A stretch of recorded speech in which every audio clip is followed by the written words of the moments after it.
मोटापे का वाहिद इलाज बगैर किसी दवा और एक्सरसाइज के 1 घंटे में 500 ग्राम से लेकर 1 किलो तक वजन कम किया जाएगा। नई टेक्नोलॉजी के जरिए ट्रीटमेंट किया जा रहा है SPS slimming and beauty clinic में। इस इलाज से आपको किसी भी तरह के साइड इफेक्ट्स भी नहीं होंगे।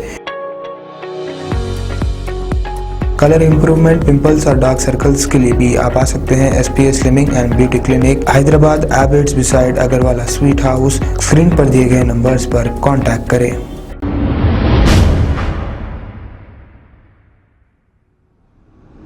अस्सलाम वालेकुम नाजरीन, मैं हूं मोहम्मद अब्दुल हकीम। आइए देखते हैं आज का ये खबरनामा। AIMIM इनकलाब पार्टी स्पोक पर्सन और high court advocate Qavi Abbasi ने इंडिया पाकिस्तान का जो मैच हुआ है, इंडिया के हारने पर मोहम्मद शमी सिर्फ एक ही को निशाना बनाया जा रहा है और ये कहा जा रहा है कि ये पाकिस्तानी है। अब आप लोग खुद फैसला कर लीजिए। टीम में 11 लोग होते हैं, अब सिर्फ एक को जिम्मेदार कहना गलत बात है। क्या एक प्लेयर की वजह से कोई मैच जीतता है या फिर हारता है?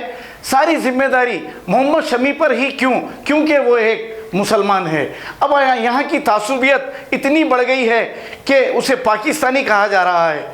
अगर वो पाकिस्तानी है तो फिर इसे टीम में क्यों लिया गया? शर्म आनी चाहिए मोहम्मद शमी को गालियां देने वालों को। अरे जिम्मेदारी तो सबके कांधों पे होनी चाहिए। 10 प्लेयर क्या मच्छियां पकड़ रहे थे? क्यों नहीं उन्हें कहा जाता? आइए देखते हैं ये रिपोर्ट। अज़ीज़ान मिल्लत इस्लामिया, अस्सलाम वालेकुम रहमतुल्लाहि बरकातहू। मैं Mohammed Abdul Khabeer Abbasi, high court advocate, AIMIM spokesperson आपसे मुखातिब करता हूँ।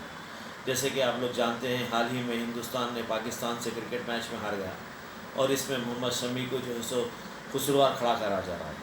मैं ये पूछना चाहता हूँ, क्या एक प्लेयर की वजह से पूरे पाकिस्तान से एक प्लेयर थोड़ा ही लड़ेगा?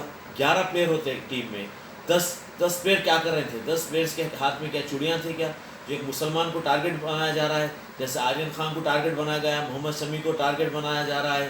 हाँ, मैं आपसे पूछना चाहता हूँ, जब पानी ज़्यादा पड़ता है तो मुसलमान की वजह से हुआ, धूप ज़्यादा निकली तो मुसलमान की वजह से, कोविड होगा तो मुसलमान की वजह से, बच्चे ज़्यादा पैदा हो रहे हैं तो मुसलमान की वजह से।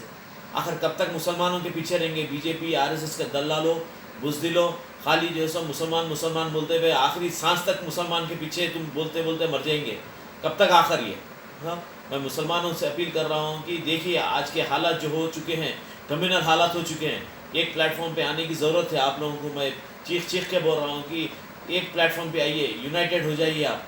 जब भी जो है सो ये बीजेपी RSS की हुकूमत को बदल सकते हैं, जब तक नहीं बदल सकते। मोहम्मद शमी, हम आपके साथ हैं, सब आपके साथ है, आपको डरने की ज़रूरत नहीं है। एक आपको मालूम होना चाहिए, दोडी में एक खुल गए रहता, बाकी के सब गाया रहते। तो एक प्लेयर ही काफ़ी है, हमारा एक प्लेयर काफ़ी है पाकिस्तान को हराने के लिए। लेकिन अफसोस की बात यह है कि बीजेपी RSS एक प्लेयर पे इल्ज़ाम लगा रही है, जबकि 11 प्लेयर की टीम होती है।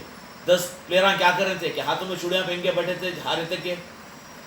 मैं सबसे सवाल करता हूं मैं कि मुसलमानों का पीछा छोड़ो, तरक्की की तरफ देखो। अगर इसी तरीके से रहेंगे, एक दूसरे की टांग खींचते रहेंगे तो हिंदुस्तान बहुत पीछे हो जाएगा और पीछे होते चले जा रहा है बीजेपी की हुकूमत आई जब से। खुदाफिज। खबर है शहर की, खबर है गाँव की, खबर है सारी दुनिया की। 7H न्यूज़ पसंद आए तो लाइक कीजिए, शेयर कीजिए और सब्सक्राइब करना ना भूलें। 7H news.